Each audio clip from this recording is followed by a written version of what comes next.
നാട്ടുവഴികൾ എന്ന പരമ്പരയിലേക്ക് ഏവർക്കും സ്വാഗതം. ഞാനിപ്പോൾ ഉള്ളത് ബീഹാറിലെ കിഷൻഗഞ്ച് ജില്ലയിലുള്ള കുർത്തുബ ഇൻസ്റ്റിറ്റ്യൂട്ടിൻ്റെ ക്യാമ്പസിലാണുള്ളത്. മഹാനായ ഡോക്ടർ സുബൈർ ഹുദവി സാഹിബിൻ്റെ അടുത്താണ് ഞാൻ എത്തിച്ചേർന്നിരിക്കുന്നത്. മാഷാ അല്ലാഹ്, ഈ ക്യാമ്പസും ഇതൊക്കെ കാണുമ്പം വല്ലാത്തൊരു അനുഭൂതിയാണുള്ളത്.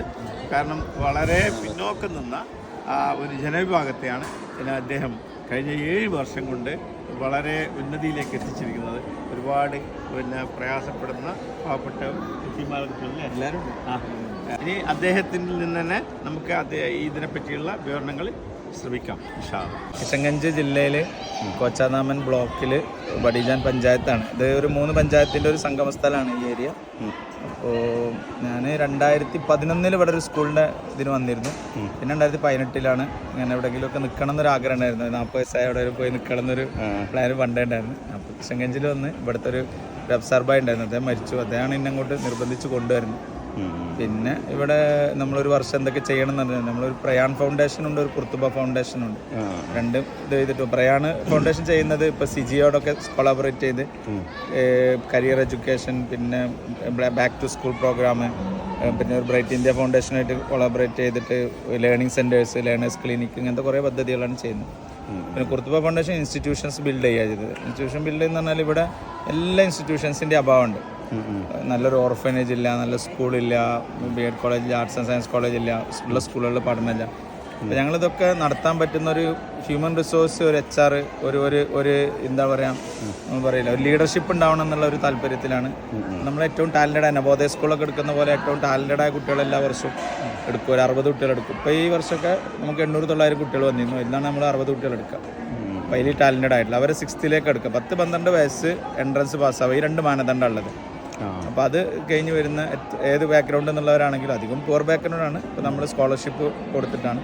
അപ്പം അവർ 12 വർഷം ഡിഗ്രി വരെ പഠിപ്പിക്കുക എന്നുള്ളതാണ്. അപ്പോൾ അവരെ പല ഏരിയയിൽ ഏതൊക്കെ ഇതാണ് കോഴ്സുകളാണ് നമ്മളിപ്പോൾ ഉള്ളത്. ഈ ഒരു 10ാം ക്ലാസ്സിലേക്ക് 6ാം ക്ലാസ്സിലേക്ക് എടുത്ത് ഗ്രാജുവേഷൻ വരെ കൊടുക്കുന്ന കോഴ്സാണ്. ആദ്യത്തെ ബാച്ച് ഇപ്പോൾ 7th +2 എത്തിയില്ല, 7 ഇയർ ആയി.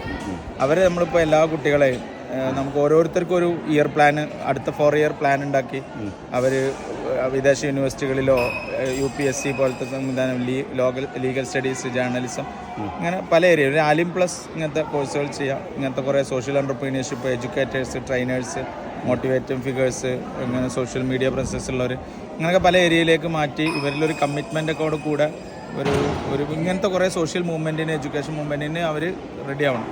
അതാണ് നമ്മൾ പ്രധാനമായിട്ടും ആഗ്രഹിക്കുന്നൊരു സംഗതി. പിന്നെ നമ്മളിപ്പോൾ ഒരു ഹിഫ്ദുൽ ഖുർആൻ കോളേജ് തുടങ്ങി. അതൊരു മോഡൽ സ്ഥാപനം ചെയ്യാന്നുള്ള ആൾക്കാണ്. ഇവിടെ ഉള്ള ഒരു ലുൽമ ചെയ്യുന്ന പോലെ നമുക്ക് ഫീൽ ചെയ്തു. അപ്പോൾ അങ്ങനത്തെ ഒരു സ്ഥാപനം തുടങ്ങി. ഇപ്പം ഡേസ് ടു ഡേ സ്കൂൾ തുടങ്ങി. ഒരു ഗേൾസിനുള്ള ഒരു ഓർഫനേജ് തുടങ്ങി. പിന്നെ നമ്മൾ ഈ ഫീൽഡിലുള്ള കുറേ മതസ്ഥാപനങ്ങളുണ്ട്, അവരിലൊന്നും പഠിപ്പിക്കാറില്ല. അപ്പോൾ അവർക്ക് നമ്മളൊരു സിലബസ്, 2 ഇൻ്റഗ്രേറ്റഡ് സിലബസ് കൊടുത്ത് നമ്മളൊരു 3 വർഷം അവരെ എഡ്യൂക്കേഷൻ സപ്പോർട്ട് ചെയ്യും. അപ്പോൾ അതിൽ നിന്നൊരു ടീമിനെ എങ്ങനെ ഹയർ ലെവലിലേക്ക് എഡ്യൂക്കേഷനിലേക്ക് എടുക്കണം എന്നുള്ളൊരു താല്പര്യം നമുക്കുള്ളത്. പിന്നെ നമ്മൾ ഫീൽഡിൽ 11 ലേണിംഗ് സെൻറ്റേഴ്സ് ഉണ്ട്. അവിടെ ഇപ്പോൾ ദലിത് വില്ലേജിൽ, അങ്ങനെ ഓരോ വില്ലേജിനനുസരിച്ച്. അപ്പോൾ അവിടെ നമ്മളൊരു 2 hour ഡെയിലി ബേസിസിൽ ഒരു ഇൻറ്റൻസീവായിട്ടുള്ള ട്യൂഷൻ കൊടുക്കും. അപ്പോൾ ഈ സ്കൂളിൽ പോകാത്തവർ, പോയിട്ടൊന്നും പഠിക്കാത്തവർ, ഡ്രോപ്പ് ഔട്ട്സ് ആയവർ, അങ്ങനത്തെ കുട്ടികളൊക്കെ കൊടുത്തിട്ടാണ് നമ്മളതിൽ പഠിപ്പിച്ചു കൊടുക്കുന്നത്. അങ്ങനെയുള്ളൊരു പഠനമാണ്. അപ്പോൾ നമ്മളിപ്പോൾ ചെയ്യുന്നത്, ഇപ്പോൾ ഈ കുട്ടികളെ നമ്മൾ വെൽവിഷേഴ്സിനെ കൊണ്ട് സ്പോൺസർ ചെയ്യിപ്പിക്കുക, അവരുടെ ഭക്ഷണം സ്പോൺസർ ചെയ്യിക്കുക. നമ്മളൊരു വർഷം ഒരു കുട്ടീൻ്റെ മേൽ 45,000 രൂപ ചിലവാക്കുന്നുണ്ട് ഒരു കുട്ടിക്ക്. അപ്പോൾ അങ്ങനെ കുട്ടീനെ സ്പോൺസർ ചെയ്യുന്നവരോ പകുതിയോ 2-3 ഒക്കെ ചെയ്യുന്നവർ, അല്ലെങ്കിൽ വർഷത്തിൽ എന്തെങ്കിലും ഒരു എമൗണ്ട് തരുന്നവർ. ഇപ്പോൾ വെൽവിഷേഴ്സിൻ്റെ ഒരു സപ്പോർട്ടോട് കൂടിയാണ്. പിന്നെ നമ്മൾ നല്ലൊരു ബിൽഡിംഗ് ഇതൊക്കെ ഒരു ഇജ്ജത്തോടെ, ഒരു നല്ല പ്രൗഡായിട്ട് ഫീലിങ്ങിൽ ഒരു സംഗതി ചെയ്യണം എന്നുള്ളൊരു താല്പര്യത്തിലാണ് നമ്മൾ അങ്ങനെ ഒരു കോംപ്രമൈസ് ചെയ്യാതെയുള്ള ഒരു ബിൽഡിങ്ങും സംവിധാനങ്ങളും നമ്മൾ ഉണ്ടാക്കിയത്. അതെല്ലാം അതിൻ്റെ ഒരു എഫക്റ്റ് കുട്ടികളിൽ, അവരുടെ ചിന്തകളിലും കാര്യങ്ങളിലൊക്കെ നമുക്ക് കിട്ടുന്നുണ്ട് നന്നായി.